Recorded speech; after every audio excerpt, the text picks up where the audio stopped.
Hello, everybody, and welcome to the Wrestling Hour with the Brewd. I am Bud Robinson, soon to be joined by Town and Leon Robinson. I just wanted to take a moment before we got started to let you know what this thing is all about. Some time ago, myself and some friends were a part of a backyard wrestling company called WWA. This episode will serve as a summary of the shenanigans that we got up to, hitting some major points along the way, our name change, and big acquisitions, literally. If you have any interest in that sort of thing, stay tuned. We're going to be doing more episodes, detailed episodes on various pay-per-views and characters and just various things that have to do with the WWA. I think that's as good an introduction as any. Let's get right into it. So we kind of have to start at the place where I don't even know very much about Town. Oh, that's on me. So I'm Town. Oh yeah, we should probably introduce everybody, huh? I'm Town, formerly known as the Town Drunk, but now I'm just Town. What? Somebody go next. I said I'm Town. Who's going next? I'm Bud Robinson, co-founding member of the Brewd. Town was the other co-founding member of the Brewd. Yeah. I was the pretty one. He was the gruff one. That sounds right. As long as we keep the facts straight, that's all I care about. And the other voice you're going to hear is going to be Leon, who's apparently not going to introduce himself. Yeah, that's Leon. Sorry, my name is Leon. Leon Robinson. I am Bud Robinson's little cousin. That's very true, actually. Do you remember, Ken? Because I don't. Not at all. So if we're going to start out about the pre-EWZ days, how it started would have been myself and Rainville, and then our dear friend, and his buddy. But we all started wrestling in the basement of my parents' house, over in the old hood of Wausau. And that's kind of how it started, because we started talking about, we should do this more often. We should try to make our own little company. And I think that kind of came out of that, though I can't take credit for creating it. So that's really how it started. Was in my basement, is just having stupid wrestling matches. But I will say, and our dear friend had a name for a tag team, and I don't remember what it was, but it was really bad. And then Rainville and I were freaking Smash and Bash. I remember Smash and Bash. Oh, they were such a stupid freaking. We thought it was the greatest thing ever, though, but it was really, really bad. Really bad. That's our pre-EWZ, so you can continue on now. And then EWZ, if you can go over how that actually came about, like why did we start looking for other people? So I would say that the Extreme Wrestling Zone, our dear friend was obsessed with ECW because he saw 2 tapes and wanted to make a wrestling company. And then he got a little creative and started making these paper belts. And then it became, we should start our own wrestling company in the backyard. Except he couldn't do it at his house because he didn't have a backyard, and it wound up in my house. Yeah. And I got to give him credit for having the idea, because it really was his idea, and I think he brought you into the fold, Bud. Mm-hmm. And we had so many fucking title belts. I know, Leon, you were not there for this, but we had paper belts, and I was the world heavyweight champion, and Bud was the king of the ring. Mm-hmm.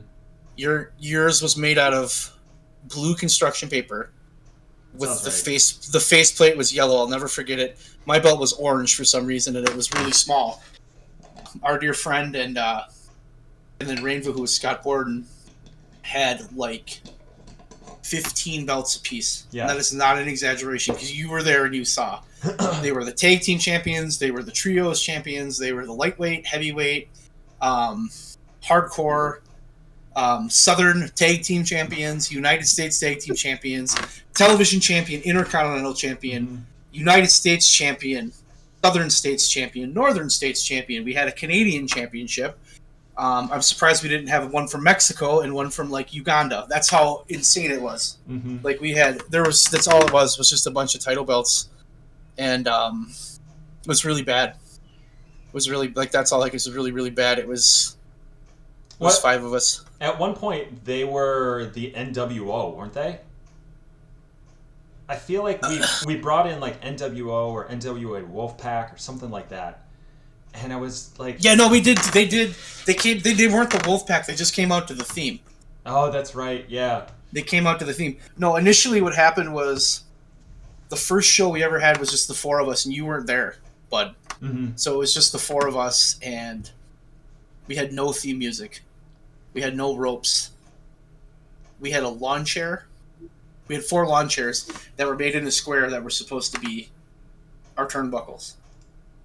That's all we had. And we had nothing, and then we eventually got a rope to string, so we had one really crappy rope. So like we didn't even have a rug. Oh, and all I remember is I was Bud Light Boy, which was the stupidest freaking character ever because it had no depth. And my finishing move was a pile driver, the drunk driver. Mm-hmm. All I had. I remember taking the drunk driver. The first time that I was there, you were like, "Oh, I'm going to show you how to do this. I'm going to show you how I do this." And I just remember thinking, "Oh God, this is so stupid. I'm gonna be paralyzed after today, my first match." And everybody's like, "No, it's fine." And it was like, I don't remember exactly how you did it. You kind of like rolled back. Yeah, I rolled back. I never picked anybody up because I didn't want to drop anybody on their head. Yeah, because mostly because I didn't know at all what I was doing. Yeah, kind of like a Orgasmo match, you know.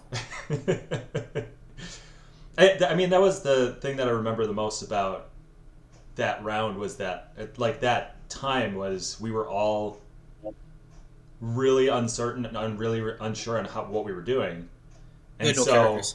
Everything. Well, no, I mean just like wrestling. So we couldn't throw clotheslines. We couldn't throw a fake punch. Our fake punches were the worst. Everything was super fake because we didn't know what we were doing. Bad. Yeah, it was really bad. Yeah, and our chairs were pillows. I remember that. We were also that's actually this is before that. Mm. We weren't even that far because we could go right into the next thing, transitioning into the WWA. When we moved from outside that summer, so that would have been before our freshman year. Mm-hmm. We moved into the basement, and Rainville made a belt out of linoleum, which was our initial heavyweight championship. And the thing was freaking cool. It was a cool belt. Yeah. And he made that, and saw that, he was like, "Oh, that's so cool." So he's like, "This is really cool. We're gonna go and we're just gonna change our name to that." So then Rainville so we had the world. We made a quick set of tag teams, and we had one other belt. I don't know if it might have been it was probably U.S. We always seem to have a U.S. belt, so I think it was. So we had those 3. That was kind of our initial thing, and then we had. Even in the later days, it was the secondary one was the U.S. It wasn't we didn't do the IC one. No, we were always a U.S. company. That was kind of our thing. So we moved inside and we got that, and Chris Canyon's stepbrother, Big Bob. Mm-hmm. Okay. And Leon, you probably know Big Bob too. You just don't know who we're talking about. But he took Canyon to our first show that we did, and he came downstairs and he saw what we were doing. Big Bob is. Yeah, and he saw the world belt, and he's like, "Well, this is cool. I want to be the world champion." So our dear leader decided we're gonna make him the champion. So he told him that, Big Bob, you're gonna be the champion from here on out. He never came to a show before, had no idea what was going on, knew nothing about it, but he decided he's gonna be our champion. So we ran our first show in the basement, and you're right, because we had a hardcore match that day between one of Canyon's characters and I think it was Hellraiser. And you ate a flatliner on a pillow, and we acted like it was the craziest thing we ever saw. Yeah. Oh my god. Do you remember, I think it was the first hardcore match you and I ever had. You railed me in the head with a pallet. Do you remember that? I think you had cut it. We talked about it shortly afterwards, and I was like, "Why did you do that?" And you were like, "Well, I had set it up for Rainville for a match with him, but that wasn't going to happen, so I decided to use it on you." And all I remember is like you pulled it out, and I was like, "Oh, he's going to pull it, right?" because we don't know what we're doing. And you hit me with it. I was like right square on the forehead. I was like, oh, fuck. And I just toppled. Like, that was the end of me. Was I wearing that weird brown flannel shirt that had like the rip in the back and the little top hat? I think so. Yeah. Yeah, that's old school hardcore. The trick for those early hardcore matches was if it looked like I was killing you, I was killing you. Yeah. Yeah. I also remember one of the I don't remember if the old school Mr. Hardcore stuff with Moppy when I had the mop. Yeah. I don't remember if I had like ticked you off or something, but we had a submission match, and you had gotten it into your head that you were going to actually make me submit, and you told me this. I was like, I'm not going to. Brother. No way. And I think we got like 5 minutes into the match, and I was already tapping because you were actually doing the moves, and I was like, I don't know any fucking moves. What am I going to do with this guy? I mean, I think the early days are also highlighted by the fact that we had no characters, we had no depth. Yeah. We had, because we had, I think I was playing. I had 3 characters. I think we all had like 3 characters because I had Hardcore, who was my top guy, then wasn't, then was, then wasn't, then was, then wasn't. And I had the Town Drunk. And I had Bud Smith, and I remember because I think I was the first champion as Hardcore, if I'm remembering that right. I think I was the first Mr. Hardcore. Yeah. Mr. Hardcore was our first champion, and then we got rid of the character because our dear leader didn't like it because he thought it was too stupid to be a champion. So then, instead of having Hardcore put somebody over, it was just, you're just not champion anymore. And then we had a triple threat match that I was in again as Bud Smith. So suddenly Bud Smith went from being a weird mid-card tag team guy to like a main event bad guy, like from one show to the other, from one week to the next. Mm-hmm. And it was just a highlight of we had the belt really bounced between 2 guys, and it was our dear leader, and it was me in some form, either Bud Smith or Hardcore, and it was really bad. I mean, that's just the fact. It was really bad. I had many a screaming match, and not just about the titles, but I had many disagreements with our mutual friend that ended in yelling and screaming. Well, he was trying to play everybody. Yeah. And I think the issue with him always was that I think he saw it as a platform to get himself over, and he would do that at the expense of other people. And he didn't ever want to do anything that made him look dumb. Yeah. And I think a huge part of, like backyard wrestling as a whole is looking really dumb.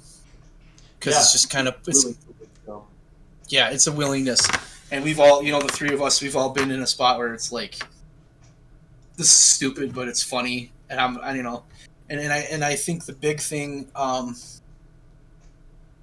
in the early days, one of the first conversations I had with him, he basically told me, he said, "You're the only guy that I'll put over." He said, "I'm not losing to anybody else because I don't think anybody else here could beat me up." Those were his words, not mine. So he was like there was a little bit of fear towards me, but I never cared. Because I saw it for what it was, and it was more about, and I think if you really look at the whole of this company, and you look at if I had to go back and I had to take 5 guys, and I only got 5 guys, it would be the 5 guys that we had at the end. It'd be us 3, it'd be Rainville, and it'd be Jensen, because the 5 of us got it, and the 5 of us knew how to tell a story, and the 5 of us kind of understood the way this works, and it was never a platform by any of us to get ourselves over. We were willing to, and we didn't have a problem with looking dumb. No, like I think that's clear by the Brewd. Like all of us were in the Brewd, and all of us looked dumb. Just by that, was in the Brewd. Everybody was in the Brewd until we kicked Leon out of the Brewd, and then we wouldn't let Leon back in because he went with paint. And then Leon tried to get back in, and we never let him back in till we finally let him back in. That sounds right. So You when didn't kick me out. I left of my own volition. No, that's what you After I say. beat up Bud, Floppy gave him a whooping. That is actually true. He did beat you up. I remember that. Yeah. And I left. And I think a highlight of those early days, in ring wise, the only thing we had was hardcore matches. We had literally nothing else. Yeah. And our hardcore matches were almost like snuff films because it was just, what can you hit Rainville in the head with? That's all. That's literally all it was. Oh, that's a great analogy. That's literally all it was. And I would be, we spent that first year, and we went into spring, and that summer of our sophomore year, it would have been for you and I, Bud. We had fans. We had quote unquote fans. We had the 4 girls that showed up that made us all look like we were stupid when they were around. But and that was when I gave up on our dear leader. When he was a world champion. He was teaming with Rainbow, who was Scott Borden, who was a U.S. champion, and they were the tag team champion. Mm-hmm. They had all the belts. And I remember the day that I was talking to you, and I was just like, we should be a tag team. The Town Drunken Bud Robinson should be a tag team. Mm-hmm. And he's like, well, they could be. I guess they're not doing anything. It's like, well, yeah, because they just lose. I said, but if you make them a tag team, it'd be hilarious because they're so opposite. One's an idiot drunk who can't walk and like falls over all the times. The other one's this happy-go-lucky idiot who never wins. Then we came up with the Brewd name, BREWD, and we were gonna, I remember talking to him before a show, just being like, because he had to leave, and then Rainville was coming late or something, or you were coming late or something was going on. So I remember we had 3 guys to start, then it was 2, it was just me and Rainville, and we had some wild match that went like 53 minutes because we had nothing else to do. Then you showed up, and then we were doing a handicap match, and his idea for the handicap match was, well, Scott Borden could beat the Brewd by himself. And I was like, yeah, probably. Like, okay, that's fair in the terms of our ranking system, that's fine. But that's stupid. Why can't we put the tag team belts on guys that aren't quote-unquote main eventers, Yeah. Because he had such a hierarchy built in his head that just didn't make sense. And I think I argued with him for 3 days before he finally said, whatever, you can win the belts, but you're losing them right back to us. And then we won the belts. And then he forgot about it. We were just champions. Whatever. But I think kind of the Brewd. The story of the Brewd, but I think that can lead into the moment, which would have been not long after that, where he decided that he was done and he was going to quit. I will stay straight up. When we were in that spot, his plan was to be the champion for a long time, and then he was going to lose it to me, and we were going to let Rainville have like a run with it. And we had you as Shockwave, and we had Chris Canyon, who were like the 2 most ready guys in the company. You guys had characters, you guys had, streaks, you guys had everything. You guys were the guys that were ready for being the champion. And I kept saying, well, why don't, dear leader, why don't you lose the belt to Shockwave? And let's give Shockwave a run. And then he can have a feud with Canyon. And then like those 2 are a team, and now they can fight each other. And it was just, well, maybe we'll give him the US belt. But I'm not even sure I want to do that.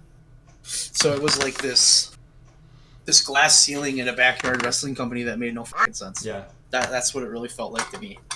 And I know when he quit, the whole morale of the backstage, so I'm going to call it, because there was just like 6 guys sitting around, went up by a lot, and I think you can attest to that. Yeah, absolutely. And I think the it got more fun then, because then it was just, we were just messing around. And yeah, we booked stuff, and yeah. Because if this shit ain't fun, what's the point? Yeah, that's exactly it, and that was the problem. And that kind of rolls into the power structure. Really was more of it was me and you, Bud, and then it was Borden, Rainville. Mm-hmm. But he was kind of just a guy, and you and I were putting the shows together, and I remember I had a notebook, and we would talk on the phone for like an hour, and book out a month or two in a row, and just come up with all these plans. And that was also, I think that was the first time that we got characters, and I think that was the first time we understood characters, and I think that was the first time we really understood how to play up as a heel or a face. Because before that, it was just, I'm going to act how I want, I'm going to be cool, because it was the Steve Austin era, or the Rock era. Mm-hmm. Everybody wanted to be Steve Austin or the Rock. Nobody wanted to be Billy Gunn, Right, yeah.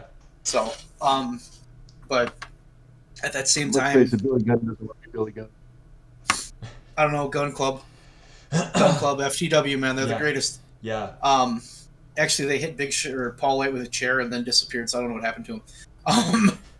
But we got this benefit that fall of, talking to people at school. And I remember talking to the guys that would eventually become Jumpstart. Yeah. And they wanted to come, and then Just In Case wanted to come. So we started to get these guys that were interested in it. The issue that we had was suddenly we went from having, and that was about the time, that Jensen also came back into the fold, which was good. But we had we'd have a show suddenly where we had 10 guys, which was huge. We were working with 10 guys, we were working with 5, 6 before. Yeah. Greenberg was there. So we had all these guys, and we started to get some momentum. The problem that we had was the guys we got in could not work. They couldn't bump. They couldn't sell. They were great characters outside the ring, but inside the ring they were just... And the reality also is that we weren't that good either. Yeah. I think the difference is that we wanted to get better, right? And they didn't really... they were having fun, and that's cool, but they didn't want to get better. And I think that was where the clash was, I think. I think that's a huge part of what we did in this backyard was we had literally 5 guys that came in and wanted to get better. Because when Leon came in day one, it was not pretty, and he knows that. But what did he do? He went and he looked at all these old wrestling tapes, and he studied and he busted his ass.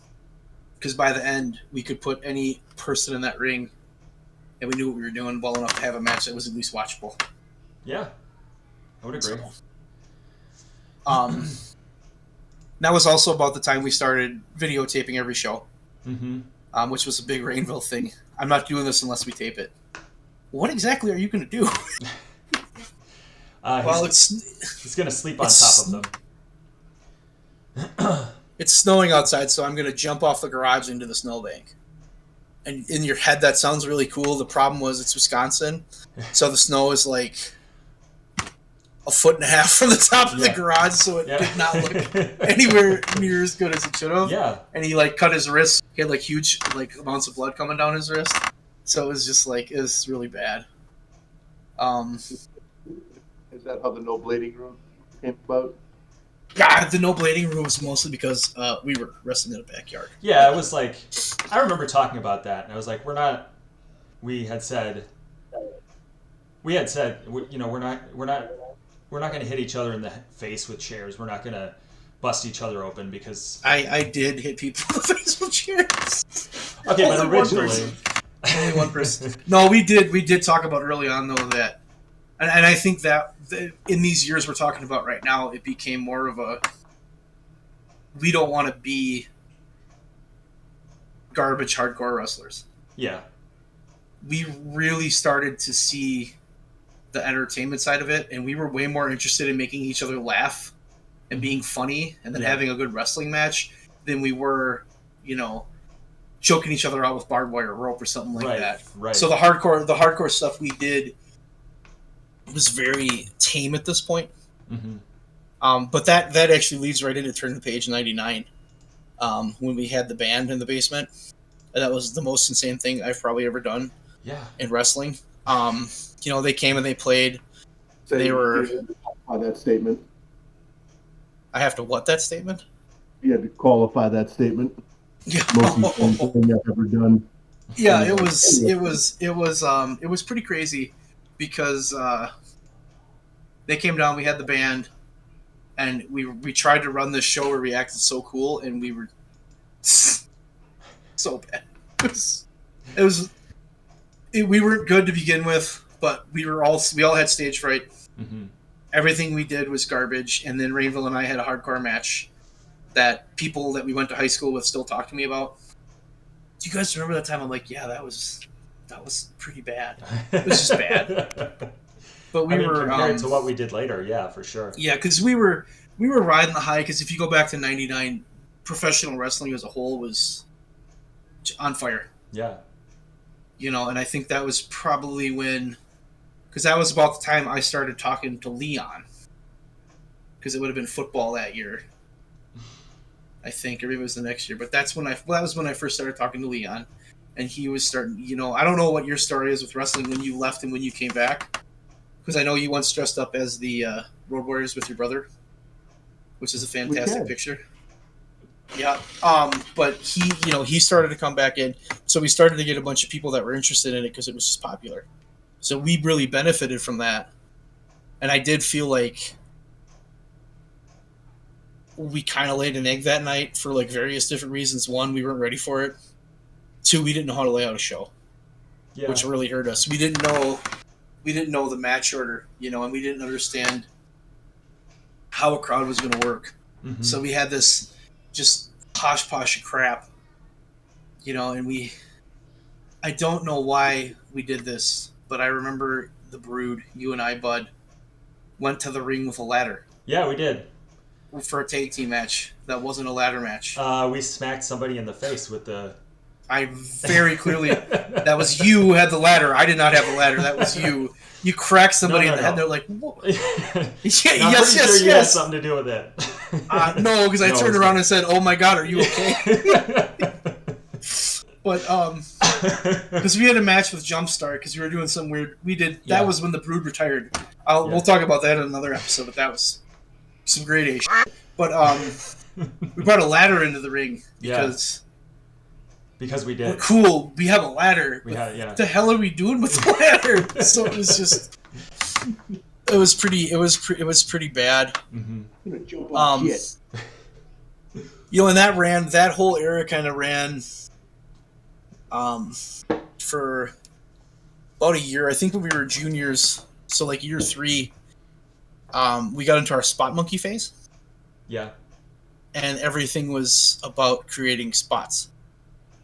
Because we started to get a little more into ladder matches because we were outside, and we started to get into flippy stuff off ladders, and I will give Rainbow full credit for that. He was the one that spearheaded that. Yeah. But I also remember being in the what the hell was the name of our tag team? Nemo and Nero. DGM. Yes, yeah. I wore long underwear in the summer because I wanted to look cool, and I looked like an idiot wearing long underwear in summer, and he wore fishnet. And no one noticed me because he was wearing freaking fishnet. He looked like an idiot, which I'm thankful for. But we had a 6-way tag team match, and I remember... What did you stand for again? I don't remember. I'm pretty sure it was the Sex Machines, if I'm not remembering. I'm sure it was. We had an English to German dictionary, and it was like... We thought we were really pulling one over the wool over somebody's eyes. But I remember we're in the backyard, and we had this freaking... we had this 6-way ladder match. And I know you were in the match, Bud. Mm-hmm. I don't know who you were, but you were in it. You had a partner. Had to. Yeah, and then it was me, and it was Rainville as DGM, and then it was Jensen and Steinberg. They were the Fat Fucks. PHAT, PHF or PHUCKS. Fat Fucks. Yeah. And I remember, I just remember like talking to Steinberg, and he's like, "I should spear you out of the air." And I'm like, "We're two of the biggest dudes here. Okay. Why are we... How are we going to get there?" And Jensen was there, and Jensen's like, No. You got to do this. It'd be awesome. I'm like, dude, we're the three fattest dudes here, okay? How are we gonna do this? And so Jensen came up with this was Jensen's idea. He's like, we'll get on a ladder and we'll be punching each other. You punch me off, you turn around, you'll see the belt, you'll jump in midair to grab the belt, and he'll jump from another ladder and spear you in midair. And I'm like, why would I jump for the belt? He's like, just do it. So we did it, and we did this. It was terrible. Like, if you watch it back, it was terrible. But it's a microcosm of what we did, because what happened was we would go through an era, and we would all try to do the same thing. That's what we did, because that's what we saw. Because it was initially characters, everybody suddenly got a character. Spots, everybody's doing spots. It was never that point where Leon was like, I'm not a spot guy. I'm going to try to do these spots too. So everybody was trying to do the same thing. And I think we got away from that the last few years because we really kind of understood, okay, if Hardcore and Orgasmo are going to have a match, you know, Orgasmo's not going to climb a ladder and do a flipping senton onto Hardcore. Right. And Hardcore is not going to, we're not going to do a superplex off the ladder. No, we're going to just beat the shit out of each other because that's what we can do. Mm-hmm. But this was just part of that whole era at the time, as everybody was a freaking spot monkey. I think that happened because we were still learning. And so like if I'm a spot monkey and nobody else is, who do I learn from, right? Like there's no way for me to grow from that point. And so like I at least for me, that was part of why I kind of stayed in line with everybody else, was that's how we learn, right? And it seemed like every time we would have one person that would sort of move the bar a little bit for us. Like the spot monkey thing was Rainville, and then the over the top comedy was Ricky. When he was there, he took that character level to the next top, and he overdid the comedy, and then we just kind of followed that suit too.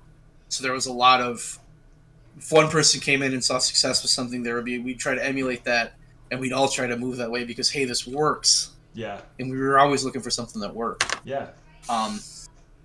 But I think the big thing in our spot monkey years, and this makes no sense to me, but we had the debut of Orgasmo. The king spot monkey. Who was Leon. Now, I'm going to tell the story, then I'm going to let Leon tell the story, but I remember him, we were in track together. It was my sophomore year, so it was Leon's junior year. And we started talking to him, we started hanging out more. I was a terrible influence on him, because that was just who I was. Because he was a nice, clean-cut kid, and I was rebellious me. But, I kept saying, oh, you like wrestling? Oh, you should come to one of our shows and see what it's like, and da-da-da-da-da-da. And I kept trying to get him, and then he finally agreed to come. And I'm like, this is going to be awesome, because we're going to get this huge dude to wrestle. And it was Hell on Earth 2000. I remember the pay-per-view months. It was in April, that's how I know. And we had, at least I think it was Hell on Earth. Now I'm questioning myself. If I may add a little bit here. I was kind of, maybe I'll come, maybe I won't come. I was working at the fucking coffee stand that night, so I was gonna maybe show up later, and then can't remember her name. She was at the mall and was talking to me, and basically she's the one that got me to come show up. I give her credit then. She was Snap. But I remember Leon shows up, and I remember talking to you, Bud, and I'm like, dude, this is awesome. We're going to get this guy to join. Like, that's the whole point of this. We just want him to join, because he's really tall. And I had a Vince McMahon mentality of, he's really big. We can make him a star. He can't work, and he can't talk, but he's really tall. And I remember... Really tall. Just really, really tall people. But I remember then, that was also the night that Rainville knocked himself out cold. Was that the same night? Same night. Dang. Yes, it was the same night. I'd been there like in 5-10 minutes. And he went in the air and he hit the ground and he's out, and I'm just like, I'll never forget it because I was the one that got him, and Cut the camera. he was out. He was completely out, and I grab his arm and I pick it up, and he's just flopping. And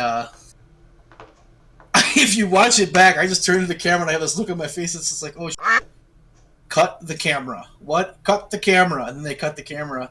And Jensen was the cameraman. You want me to turn the camera off? So he turns the camera off. He sets the camera down. And he's breathing, which is good, but he's out. And I'm sitting there, and there's a bunch of people starting to crowd him. So I'm like, everybody just needs to back up. And they're like, what the fuck is going on? And throughout this all, Jensen completely, with like this silence, because there was a weird silence, Jensen just goes, do you want me to give him mouth to mouth? Yeah, to which I said, yeah, maybe. I don't know. But He's breathing. Then he got up and he was okay. But then that was when we landed Leon. Leon, I don't even know why you said yes to join us, to be honest. At that point, yeah. It looked fun. This was also when storylines became better. Yeah. I think when Leon came in, I think one of the things that he did really well is he understood his size. Because we were all sort of similar in height, and we were all sort of similar, and I think we were all kind of striving to be, we all wanted to be like Steve Austin. And that, because that's who the guy was. You know, if this would have been in the 90s, it would have been Hulk Hogan.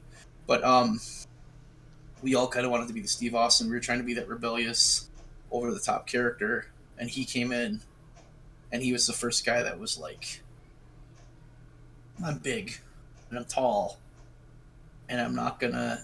It's not where I fit. I fit as the big, tall monster guy. And he was the first one that understood that, I think. And I think that was when our and Leon, I give you all the credit for that one, because that was when we all kind of started, okay, where's my spot? How do I add to this? How do we make not everybody's not a cookie cutter? Yeah, started differentiating one another, and I'd say from our individual characters too, like the different characters that we'd have, different personas. Yeah. And I think that was kind of when we went from, because we kind of knew what we were doing in the Spot Monkey years, and we kind of did some cool stuff, and then we did some really stupid things off ladders, but then it was like, okay, I'm figuring out where I belong, this guy's figuring out where he belongs, and we started to kind of have our spots. So like, we had styles. We never had styles before that. Yeah. Like, a Shockwave hardcore match wasn't going to look the same as a Shockwave Scott Board match. And, or for example, the Shockwave Orgasmo match wasn't going to look the same as a Bud Robinson Jeb match. Right. You know, like, all these guys were going to be different. And we really started to, I think from a standpoint of being the one that wrote the show with you, Jake, is we started to kind of say things unfolded, not just randomly. Right. We wouldn't just show up one day and then randomly be like, hey, we're going to turn this person heel. It was more of, we understood how to build a little bit. We understood how to build champions. We understood how to build angles. Stories. And Yeah. I also, things weren't just willy-nilly. Like, you had a reason to, why this person is turning on this person, or why this person is aligning themselves with this person, things like that. Like, it wasn't just we'd show up, each Saturday and be like, okay, this is what we're going to do. Why? But because things would make sense. We all kind of knew where we were going. We knew where we were headed. Yeah.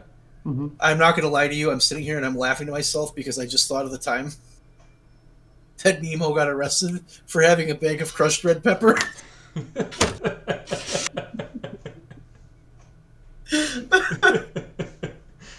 Of course, it was red pepper, not even oregano. Or, No, it was red pepper.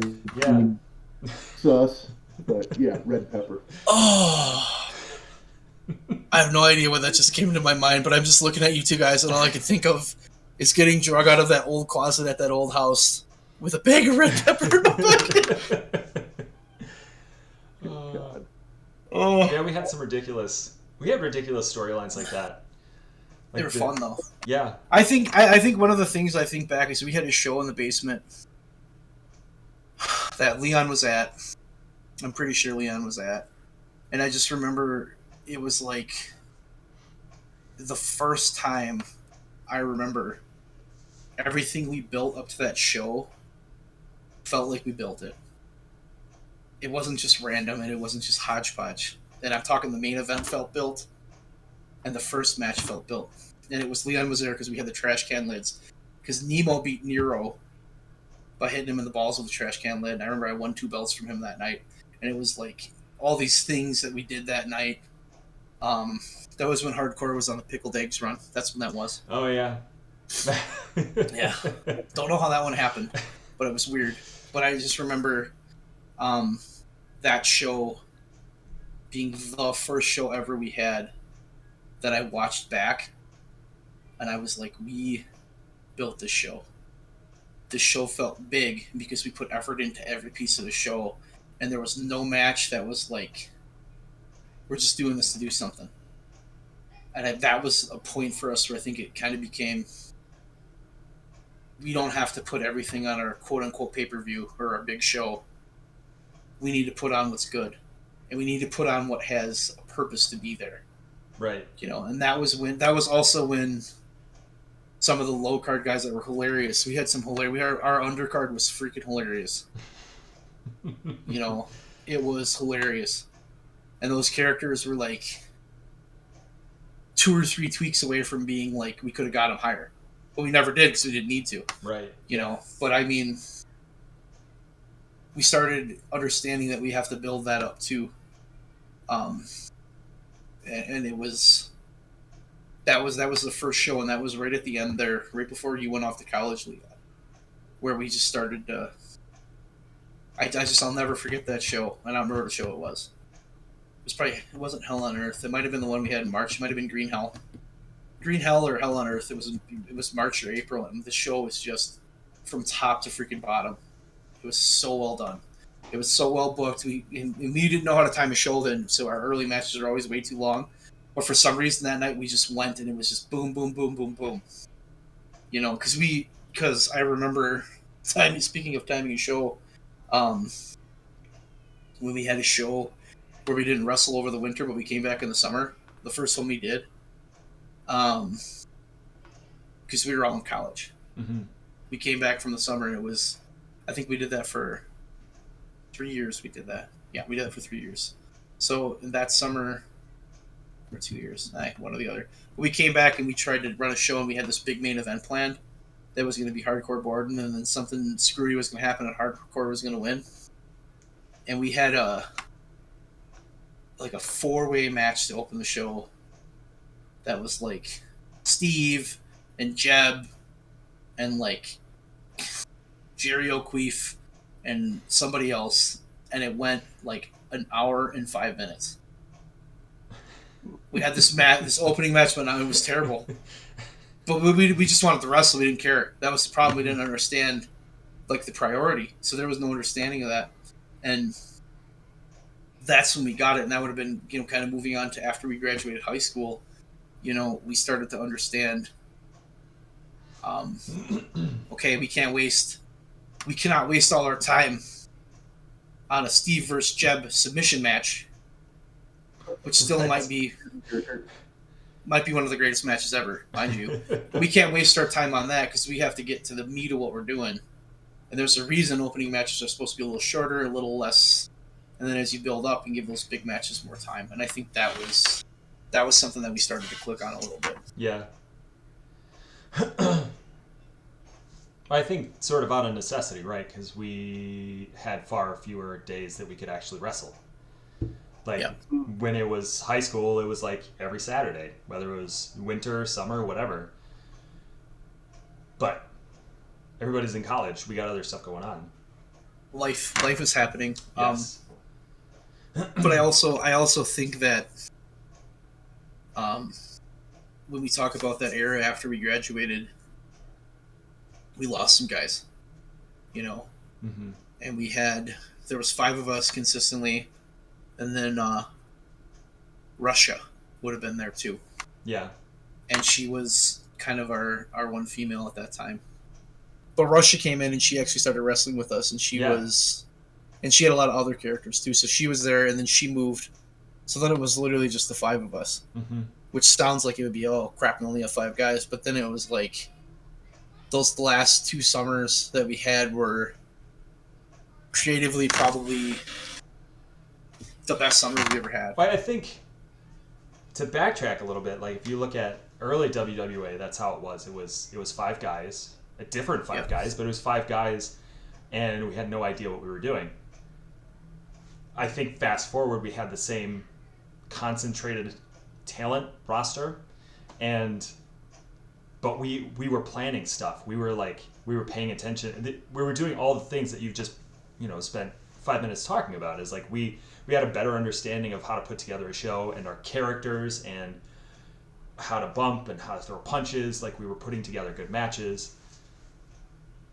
One thing that I think we did that last summer was we understood the importance of a quick 5-minute match that's solid. Yeah. And we ran a lot of those. We all had chemistry. Yeah. Like, yeah. And I think the reality of that also is that Jensen was not super active at that point. mm-hmm. And he was, I don't know if he just wasn't into wrestling at the time, and it wasn't his thing, but he still wanted to hang out, and he liked wrestling, but he didn't want to wrestle, is what I should say. Yeah. And yeah, he'd more show up to do his character type work. But that was the thing about him, was his characters. His characters were so good, and it was just like, I remember like Rex, who we'll talk about probably next time. But Rex, anytime you had Rex out there, it was just like peak character work.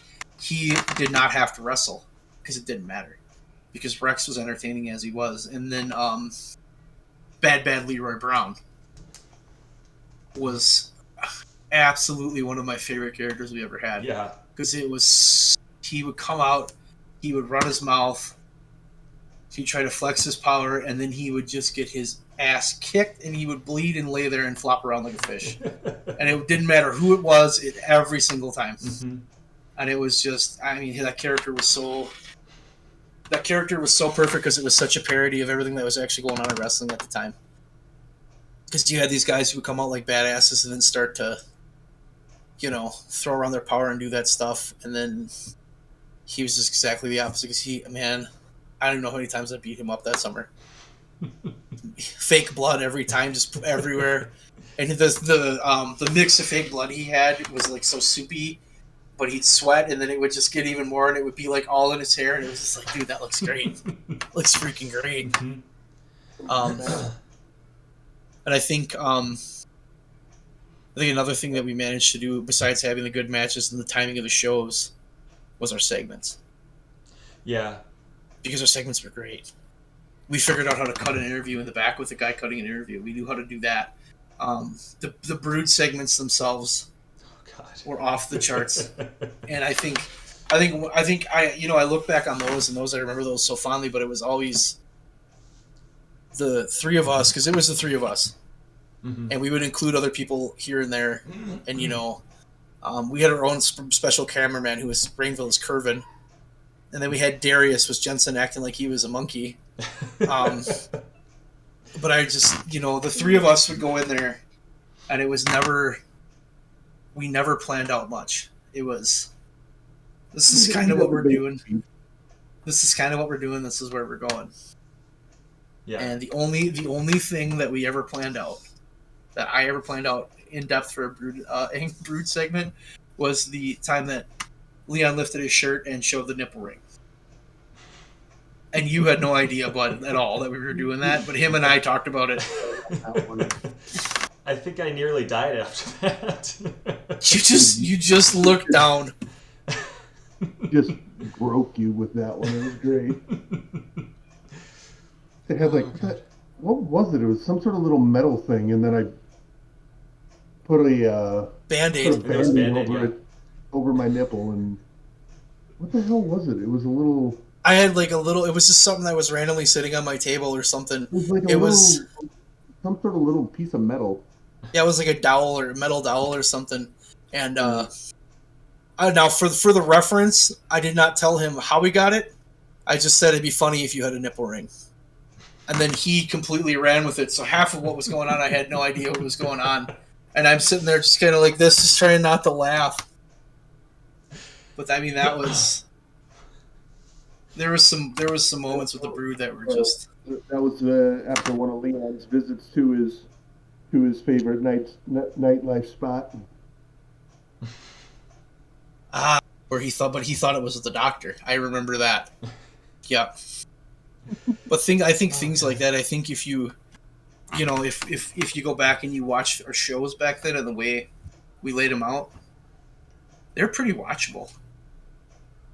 Like we could watch that and be like, oh, okay, I understand what's going on, as opposed to if you would have watched this from like 1999, you would have been like, oh, this is pretty.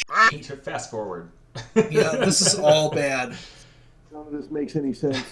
Why are we having a 14-minute match between two guys who are jobbers? But I mean, but I think we just grew up. I think we grew up, and I think we understood what we wanted, and we understood what worked, and we understood just how to have a match, and how to have an angle, and how to have a story, and how to do all those things that before we were so oblivious to. Yeah. And it took us a good 5 years. But that's, if you think about like real professional wrestling, these guys that have been in the, wrestling for like 2-3 years, most of the times they need work. Yeah. They're still green. Yeah. And we had no formal training. We had no idea what we were doing. We learned to bump randomly. We just tried to figure out best we could. I think we watched Tough Enough to learn how to bump. That sounds right. But I mean, that was... I don't remember how I taught myself to bump, but I remember one summer I was like, Rainville does these amazing bumps. I want to do that. And I vaguely remember you going, no, that's stupid. Don't do that. But that was the summer that I really pushed myself to like actually hit the mat, right? Yeah, and I think that we all learned how to fall at the end. Yeah, for sure. Because there's matches that that Hardcore and Orgasmo had. They were great brawls, but we could never we couldn't bump. Like we couldn't bump. Right. Yeah. And I remember I started doing a neck breaker. That duck under the clothesline neck breaker to Rainville. We always did that spot. That was where I learned how to bump. And I don't know how and I don't know why. But I love that move, so I do it. And I'd be like, "Oh, if I fall like this, oh, okay, I see." And it just clicked for me. Well, and then you want to do it all the time, right? Like, at least for me, I was like, I want to keep bumping. This is amazing. I remember at one point I was even doing it with Leon at track practice. Yep. Where like in the clip. Yeah. In the pit. Yeah. Bump it in the pit. But I mean, just the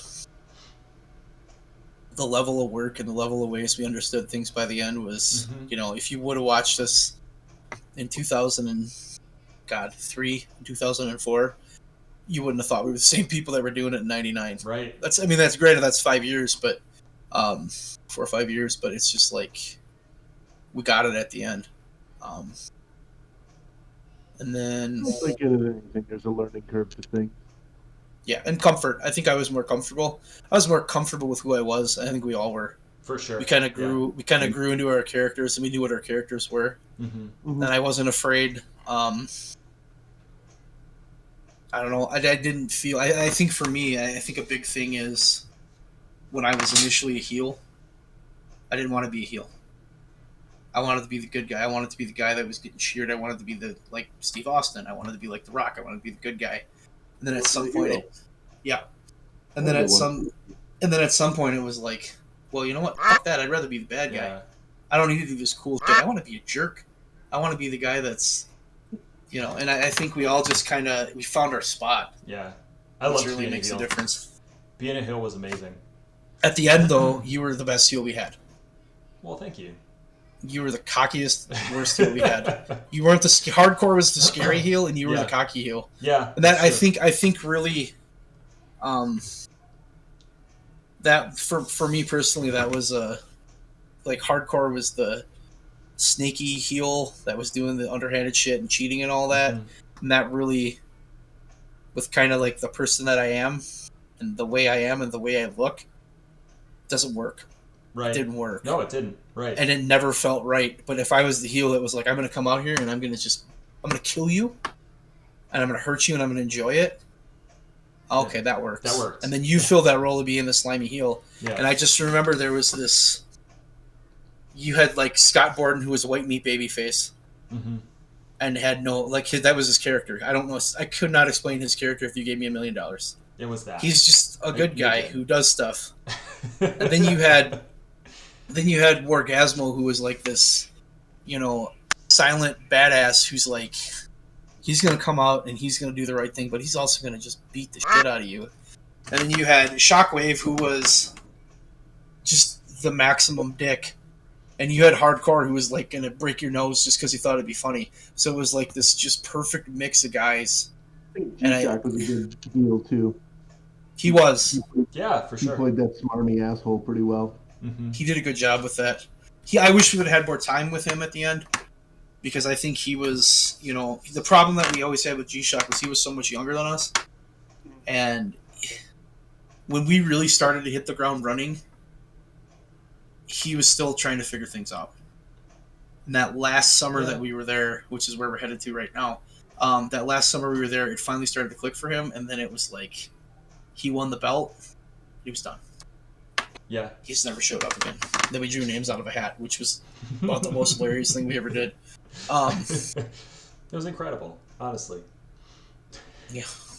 All I remember about that is, all right, we're going to pick the tag team champions. Oh, the two teams, Hardcore and Wargasmo are one team. And the other team is Nero and who's 3/4? 8 3/4. I don't know who that is. It's a hat-sized townie. Oh, whatever. Poor Nero. He had fun though. He liked it. We went into that final summer, and I think we were better. I think we were hotter. I think everything was great. But I think we went into that knowing that was it. Yeah. I think we all kind of knew in the back of our minds, like, this is our moment. This is it. And every time we'd have a show, it'd be like, how many more do we have? How many more do we have? We were growing up. We started to do different things, We were going to college. We were meeting people. We were getting ready to move. Because Leon, I think you moved. You went to Milwaukee. And Jake, you moved too. You went to Green Bay. Yeah. And then I think you went somewhere else after that. And it was like this whole... it was like high school was ending and we were starting life. And I think this was like our last... the last thing we were holding on to was this. Yeah. And it just slowly... And we were so good at it. Like there's a part of me that says, man, if we would have just kept going, what would happen? But there was no way we could do it. That was the problem. Yeah. And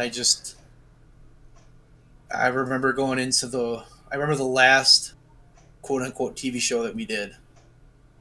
And the final sell job we did for that last pay-per-view was phenomenal. I mean, that was just a phenomenal build. It was a phenomenal everything. We went in there, and I thought that last show that we did, I thought it was good. I thought it was probably the best show we ever had. Yeah. Which makes absolutely perfect sense to me. We spent that entire summer building to it. Like all of the story, that was the culmination of all the storylines. Yeah. It was a culmination of the company too, I think. Yeah, yeah. And it was just, here we are. Here's everything we did, That last show was a very odd show in a lot of ways with how you felt, because you wanted to go out there and you wanted to bust ass and to have a really good match, but at the same time it was like, I don't know if I'm ready for this to be over. Yeah. Because this has been such a huge part of our lives for so damn long. This is all we've known. This is all we've done. I mean, we literally spent, Jake, you and I, we spent every weekend of our high school career, every fucking Saturday. Yeah. Literally, maybe minus 1 or 2, and that's not an exaggeration. We did this every Saturday. That's right. Then in the summer, we were running. I mean, high school summers, we were running 3 shows a week. Yeah. I mean, this is all we Yeah. did. It was just, Yeah. it was what we did, you know? And I mean, so that final show was, I remember taping the Devo, against the guy who was playing Freddy, but I remember taping that whole horror monster segment that we did, where Jimbo, the janitor, came into the basement and ran into every horror movie character, but they were all terribly ripped off. Yes. And he walks downstairs, and it's immediately he's greeted by Freddy Krueger, but he has butter knives taped to his fingers. And then I was Jason Voorhees with like I didn't even have a hockey mask. I had like a winter ski mask on. Yeah. And then Leon was Jaws. Jaws? I think so. You were Jaws. Yeah. You had gray sweatpants and a gray sweatshirt. And you put your sweatshirt over your head and laid on the floor with your hands in your pockets and flopped around. I forgot that. And I just remember Freddy Krueger going to Jimbo, that's Jaws. And Jimbo's just like, well, he's really not that scary out of water. But I remember recording that, and I remember how stupid it was, and I remember how good it was. Mm-hmm. And I was like, it doesn't seem like we're done. You know, and that whole day it didn't feel like it was over, except for a few moments. The one that there's like 3 moments, I should say, that day that stick out. The first one would have been the match I had with Jensen, because he was freaking out about that match because he didn't want to do it, because he's like, I don't know, it's like, I don't think I'm ready for it, I don't think I can wrestle like that, da da da da da, because he was Rex, and wrestling as Rex is one thing, it's like you don't have to do much, but when you're actually trying to have a match, and I just remember with him being like, I will walk you through this, we will do this. And I remember we had this short match that was very simple. I remember he worked my arm over, but I remember at the end of that, he hit the pancake, and it was perfect. It was like the perfect pancake. I'm like, dude, perfect.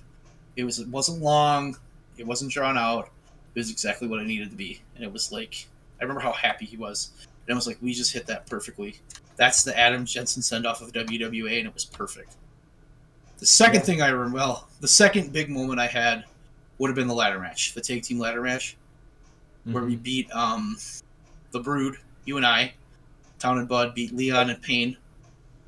And because Leon turned on Payne and hit him with floppy.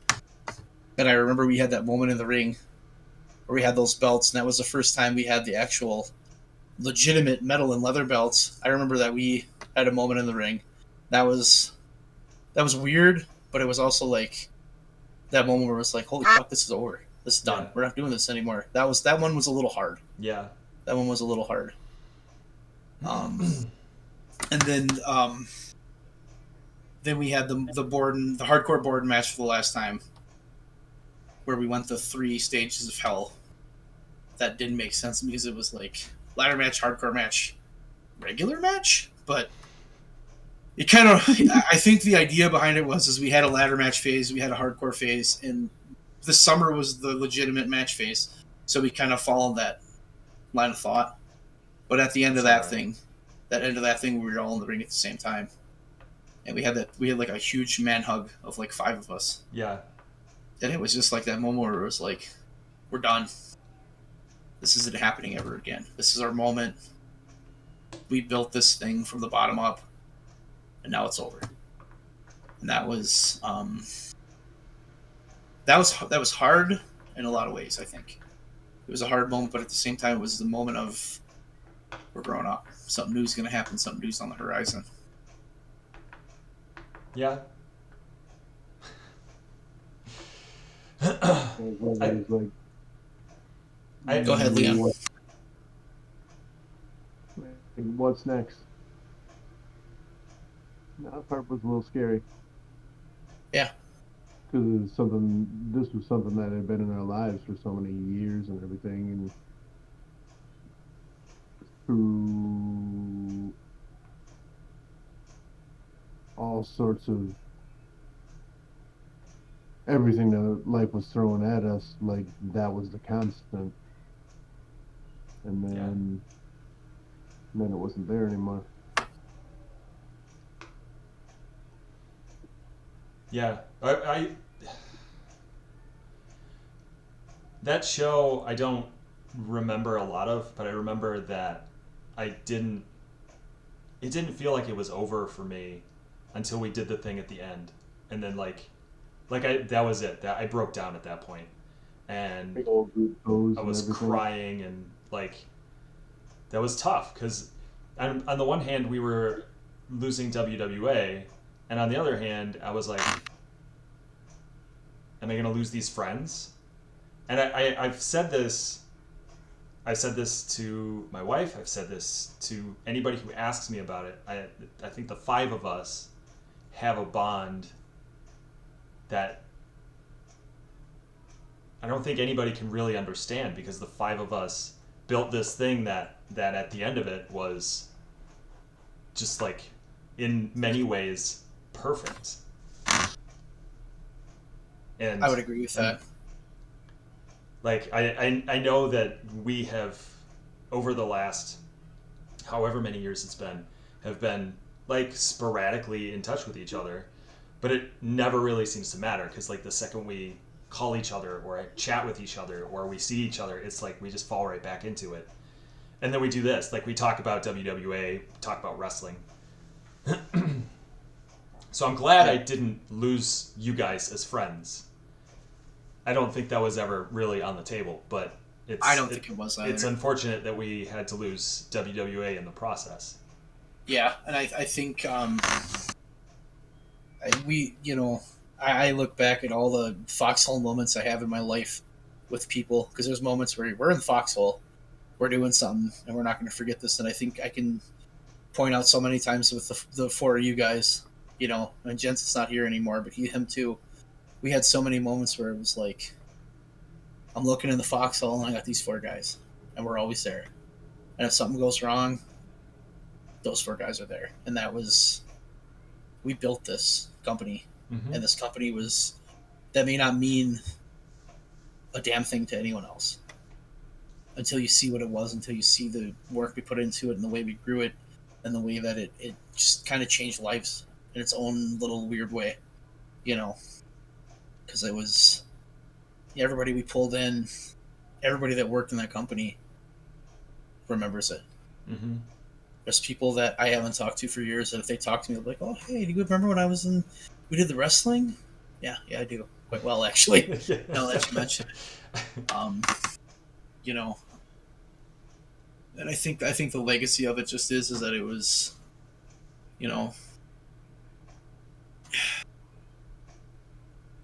it was a thing that was, wrestling was so popular back then, and we were a part of that in our own way.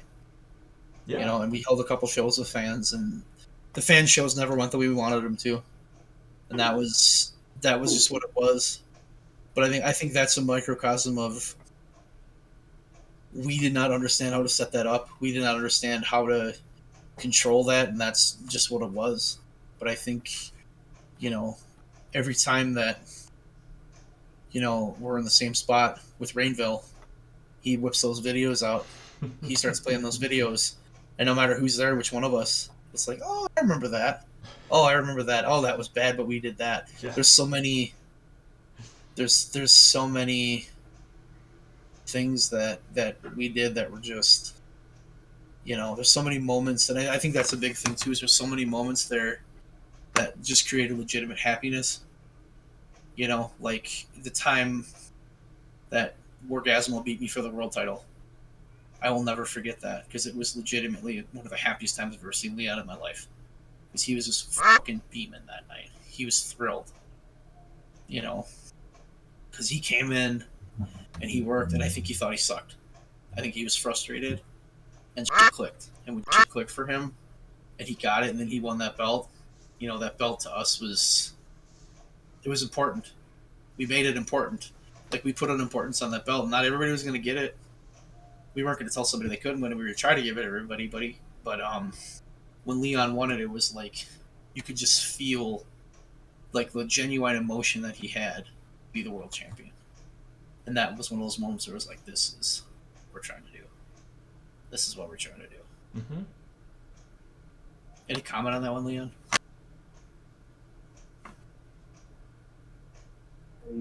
I come back to,